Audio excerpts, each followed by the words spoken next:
வாழ்க வளமுடன். ஹாய் சகோஸ், இதயம் மீட்டும் மெல்லிசை போல உங்கள் மனதை மயக்கப் போகும் எழுத்தாளர் தீபா பாபு அவர்களின் கற்பனை சிதறலுக்குள் நம் பயணத்தை தொடங்கலாமா? அத்தியாயம் 26. அம்மா அம்மா என்று அவர் தோளை சுற்றி கைகளை போட்டுக்கொண்ட விஷ்ணு, என் பேயவ ரொம்ப அரள வைக்காதீங்க, என்ன மீறி அவ எதுவும் சொல்ல மாட்டா, நானே பேசிக்கிறேன்னு சொல்றல, என்ன நம்புங்க என்று பார்வதி சமாதானம் செய்தான். அதெல்லாம் முடியாதுரா, உங்க அப்பா இப்பதான் ஒரு கண்டத்துல இருந்து தப்பிச்சு வந்திருக்காரு. எனக்கு உடனே நம்ம வீட்டுல ஒரு நல்லது நடத்தி பாக்கணும்னு மனசு ரொம்ப ஏங்குது. உன் கல்யாணம் தான் இப்ப எங்க 2 பேருக்குமே பெரிய ஸ்ட்ரெஸ் பஸ்டர். அப்படியே அந்த சந்தோஷத்துல மூழ்கி அதுல இருந்து வெளியில வர்றதுக்குள்ள எங்க பேரன் பேத்தியும் சீக்கிரமே பார்த்து ஆனந்தத்துல திக்க முக்காடி போயிடணும் என்ற ஆசையுடன் கற்பனையில் மிதந்தார் பார்வதி. சொத்தம் என்று முனகி தன் பெண்ணந்தலையை தடவி கொண்டவன் வினயாவை ஓர வெளியில் பார்க்க, அவளோ இப்பொழுதுதான் முதலிரவில் நிற்க வைத்திருக்கும் பெண் போல உடல் குறுகி முகம் சூடேறி சிவந்து தடுமாற்றத்துடன் நின்றிருந்தாள். அதை கண்டு உல்லாசமாக மனதினுள் சாக்லேட் மழையில் நனைய போனவனை, டே விஷ்ணு என்று பார்வதி கலைக்க கடுப்பானவன், ஆமா, கடைசியா இன்னைக்கு ஈவினிங் வர டைம் கொடுங்க, அவகிட்ட எப்படியாவது பேசி சம்மதம் வாங்கிடுறேன். இருங்க, அப்படி முடியலன்னா நேரா வீட்டு கூட்டிட்டு வந்து உங்ககிட்ட விட்டுடுற, பிளீஸ், அதுவரை கொஞ்சம் பொறுமையா இருங்க என்று கெஞ்சினான். சற்றே மனம் இறங்கியவர், சரிடா, நல்ல முடிவா சொல்லு, இல்லனா என் மருமக கிட்ட நானே பேசி சம்மதிக்க வைக்கிறேன் என்று வினயாவின் புறம் ஒரு பார்வையை வீசிவிட்டு கிளம்பினார் பார்வதி. என நிம்மதியாக பெருமூச்சொன்றை வெளியேற்றியவன் அவர் சென்ற திசையை அச்சத்துடன் பார்த்திருந்த தன்னவளை மெதுவாக நெருங்கி உதட்டினை குவித்து அவள் காதில் மெல்லமாக காற்றை ஊதினான். உடல் ஒருமுறை சிலிர்த்து அடங்க தன் புறம் திரும்பி பார்த்தவளிடம், என்ன மேடம், உங்க சாய்ஸ் எப்படி? என்கிட்ட உங்க காதல ஒத்துக்கிறீங்களா இல்ல அம்மாட்ட தான் சொல்லுவீங்களா? எனக்கு இப்போதான் நிம்மதியா இருக்கு. அம்மா என்னை விட ரொம்ப பிடிவாதக்காரங்க, நினைச்சதை முடிச்சிருவாங்க என்றான் விஷ்ணு தெம்பாக. வினயாவோ பொறியில் சிக்கிய எலியாக அம்மா மகன் இருவரிடமும் தற்பொழுது தான் சிக்கிக் கொண்ட நிலைமையை எண்ணி பரிதவித்துக் கொண்டிருந்தாள். நான் நினைச்சது என்ன, இப்ப எல்லாமே தழுகில நடக்கிறது என்ன? மைண்டே பிளாங்காக இருந்தது அவளுக்கு. ஒன்றுமே சிந்திக்க முடியாமல் முடிவெடுக்க தெரியாமல் தடுமாறினாள் அவள். ஓய், என்ன இன்னும் அமைதியா இருந்தா எப்படி? சரி, அம்மாவே கூப்பிட வேண்டியதான் என்றவன் வாயை திறக்க எத்தனிக்கவும் பதறி போனவள் பாய்ந்து அவன் வாயை பொத்தி, வேண்டாம் வேண்டாம், நான் உங்களை கல்யாணம் பண்ணிக்க சம்மதிக்கிறேன் என்றாள் வேகமாக. முகமெல்லாம் 1000 வாட்ஸ் லைட் போட்டது போல் வெளிச்சமாக மலர்ந்தவன், எனக்கு சரியா காதுல விழலையே, எங்க மறுபடியும் சொல்லு என்று ஸ்டைலாக நின்று உதட்டை பிதுக்கி அவள் அருகே குனிந்தான் விஷ்ணு. வெளியில இருக்கிற எனக்கே காது கேக்குது, உனக்கு கேட்கலையாடா என்று மகனை அதட்டியபடி கதவை திறந்து உள்ளே வந்தார் பார்வதி. அவரை கண்டதும் விஷ்ணு வேகமாக விலகி நிற்க அலைப்பாயும் விழிகளுடன் வினயா தரையில் பார்வையை பதித்திருந்தாள். சாரி, என் ஹேண்ட்பேக்கை விட்டுட்டு போயிட்டேன், அதை எடுக்கலான்னு திரும்ப வந்த போதுதான் இவன் பேசிட்டு இருந்தது வெளியில கேட்டுச்சு, அதான் உன் சம்மதத்தை தெரிஞ்சுக்க ஆவலா அப்படியே நின்னுட்டேன் என்று விளக்கம் கொடுத்தவர் வினயாவின் அருகில் வந்தார். தன் முகம் பாராமல் தலை குனிந்திருப்பவளை நிமிர்த்தி, ரொம்ப அழகா லட்சணமா இருக்கா என்று சந்தோஷமாக நெட்டி முறித்தார் பார்வதி. கண்ண சிவப்புடன் அவரை பார்த்தவளை, மருமகளை பத்தி பேச்செடுக்கும் போது இந்த திருட உன்னை பார்த்த பார்வையிலேயே அந்த பொண்ணு நீதான்னு அப்பவே கண்டுபிடிச்சிட்டேன். சரி, கொஞ்சம் விட்டு பிடிக்கலான்னு தான் உன்கிட்டயே வந்து என் மனச வெளிப்படையா சொன்னேன். இங்க பாருமா, நீ பயப்படுற மாதிரி இல்ல நம்ம குடும்பம். நீ வந்து வாழும் பொழுது உனக்கே அது புரியும். உன்னுடைய பிரச்சனை எல்லாம் விஷ்ணு என்கிட்ட சொன்னா, அத பத்தியெல்லாம் ரொம்பவும் குழப்பிக்காத என்ன என்று ஆறுதலாக பேசினார் அவர். சம்மதமாக தலையசைத்தவள் அவள் கால்களில் விழுந்து வணங்கினாள். நல்லாருமா என ஆசிர்வதித்தவர் வாஞ்சையோடு அவளது நாடியை தடவி முத்தமிட்டார். முதல் நாளே உங்க கால்ல விழுந்து உங்களை ஒரேடியா கவுத்துட்டாமா, நீங்களும் அது தெரியாம அவளை கொஞ்சிட்டு இருக்கீங்க என்று கேலி செய்தான் விஷ்ணு. அவரோ திரும்பி அவனை ஒருமுறை முறைத்தவர், இதோ இவன் இருக்கான் பாரு, இவன் நினைச்சதெல்லாம் நீ என்னைக்கு பயப்படாத. வெளியிலதான் இப்படி எல்லாம் உதார் விட்டுட்டு சீன் காட்டுமா, வீட்டுக்கு வந்தா என் முந்தானைய பிடிச்சுக்கிட்டே சுத்துமா. நாளைக்கு கல்யாணம் முடிஞ்சிருச்சுன்னா போ முந்தானைய பிடிச்சுக்கிட்டு சுத்த போறான், அவ்வளவுதான். அப்படி ஏதாவது உன்னை மீறி வாழாட்டினா என்கிட்ட சொல்லு, நான் பேசிக்கிறேன் அவன என்றவர் மகனை கலாய்த்து தள்ள அவனோ பொங்கி எழுந்து விட்டான். அம்மா அம்மா ஸ்டாப், போதும், நீங்க மானத்தை வாங்கினது போதும். பேக் எடுக்க தானே வந்தீங்க, இந்தாங்க கிளம்புங்க என்று விரட்டினான் விஷ்ணு. பாருடா என்றவனை நொடித்து விட்டு, சரிம்மா நான் வரேன், சாயந்தரம் கண்டிப்பா வீட்டுக்கு வான என்று புன்னகையுடன் வெளியேறினார் பார்வதி. உதட்டோர சிரிப்புடன் நின்றிருந்தவளை நெருங்கி, என்ன மாமியார் சப்போர்ட் ஸ்ட்ராங்கா கிடைச்சிருச்சுன்னு ரொம்ப தென்னாவட்டா இருக்கியா என்று அழுத்தமாக பார்த்தான். என்று அசட்டையாக தோள்களை குலுக்கிக் கொண்டு தன் இடத்திற்கு நகரப் போனவளை வேகமாக கரம் பற்றி நிறுத்தியவன், அவ்வளவு தைரியம் வந்துருச்சா என்று அதட்டினான். காதல் வந்ததும் அதெல்லாம் தன்னால ரொம்பவே வந்துருச்சே என்று வினயா கள்ள சிரிப்புடன் சொல்ல அவன் முகமும் மலர்ந்தது.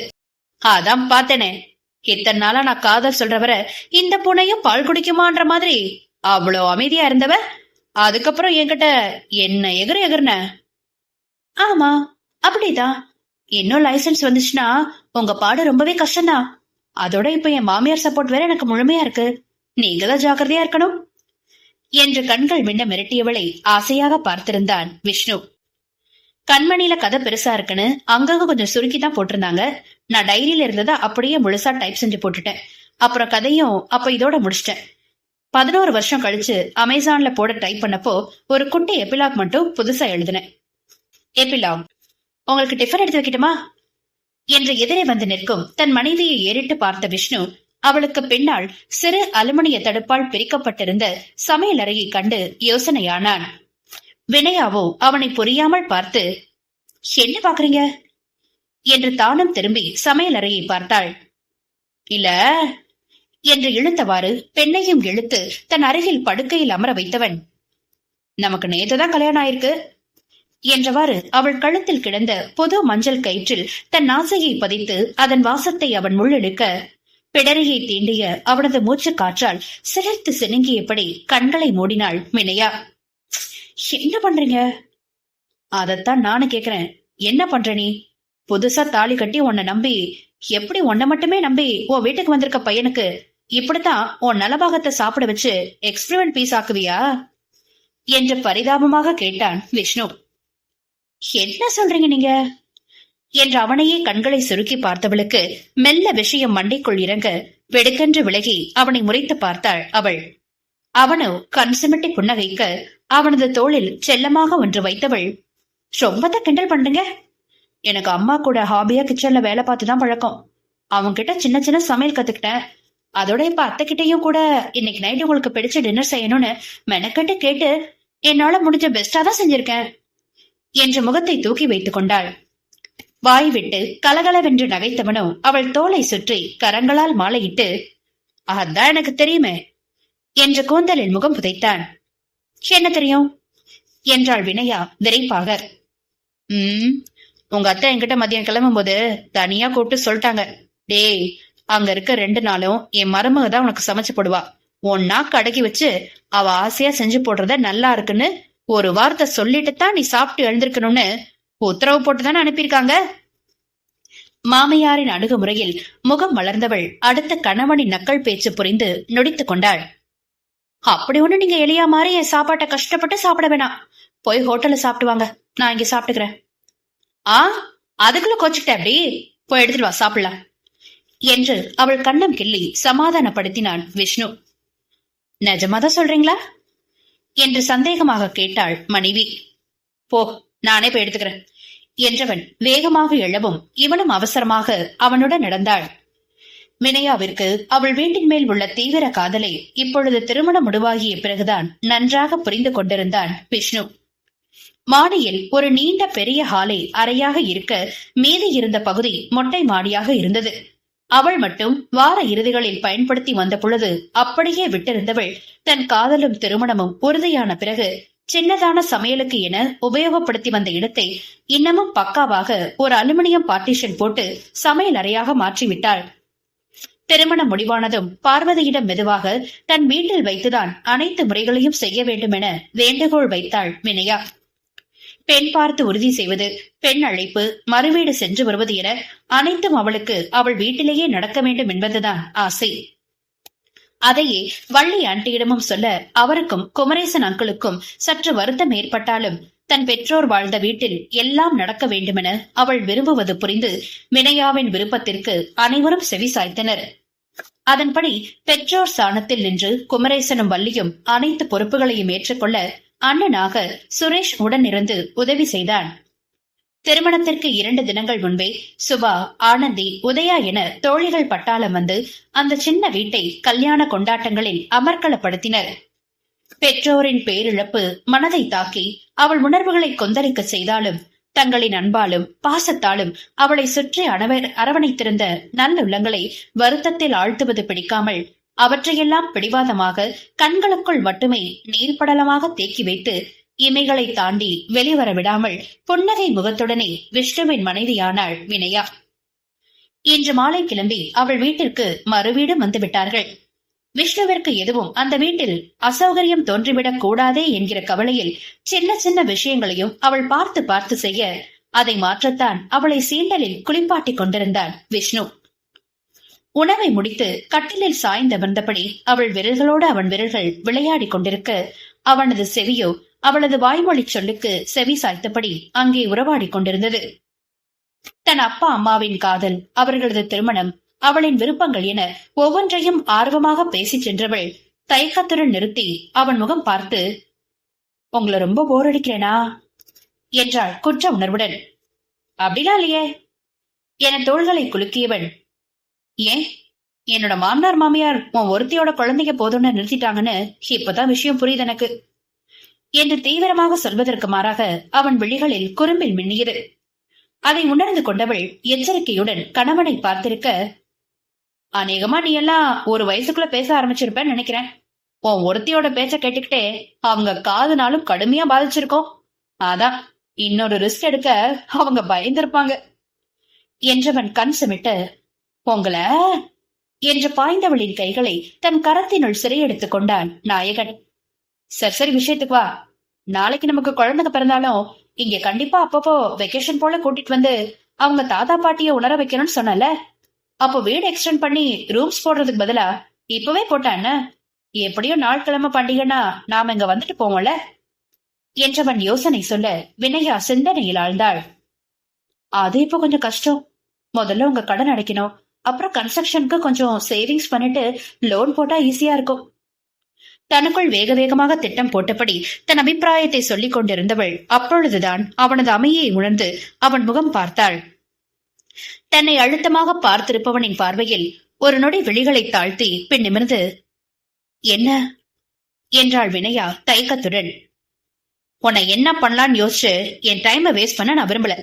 அதனால உன்னை என்ன பண்ணட்டும்னு தயவு செஞ்சு நீயே சொல்லிடு என்றான் விஷ்ணு கடுப்பாக. ஏன் நான் வாய் திறக்காத, ஏதாவது சொல்லிட போறேன் என்று பல்லை கடித்தவன், கல்யாணத்துக்கு முன்னாடிதான் கண்டபடி உளறிட்டு சுத்தினா இப்ப என் பொண்டாட்டியா பக்கத்துல உட்கார்ந்துகிட்டோம் அப்படியே பேசுற என்று எரிச்சலாக பார்த்தான். இல்ல அது அவள் தடுமாற, பேசாதன்னு சொன்ன என்று அதட்டியவன், எப்ப நீ எனக்கு உரிமையானவளா முழுசா மாறனியோ அப்பவே உன்னோட சேர்ந்தது அத்தனையும் எனக்கும் சொந்தம், இந்த வீடு உட்பட. சொல்றது புரிஞ்சுதா? இது வரைக்கும் உள்ள கடனை மட்டும் பைனான்ஸ்ல பணத்தை கட்டி கணக்க க்ளோஸ் பண்ணு, அவ்வளவுதான். இதுக்கு மேல நடக்கிற எதுனாலும் என்னோட தலையீடு நிச்சயமா இருக்கணும் என்று விஷ்ணு கண்டிப்புடன் கூற அவள் கவலையில் ஆழ்ந்தாள். பதில் சொல்லாமல் இருப்பவளிடம், என்ன என்றான் கணவன் அதிகாரமாக. இப்போ ஏன் இவ்வளவு டென்ஷன் ஆகுறீங்க? அதுவும் எங்க வீட்லயே உட்கார்ந்துகிட்டு என் அப்பா அம்மா இருக்கிற இடத்துலயே என்ன இந்த மிரட்டுறீங்க என்று பொய்யாய் கோபித்தாள் மனைவி.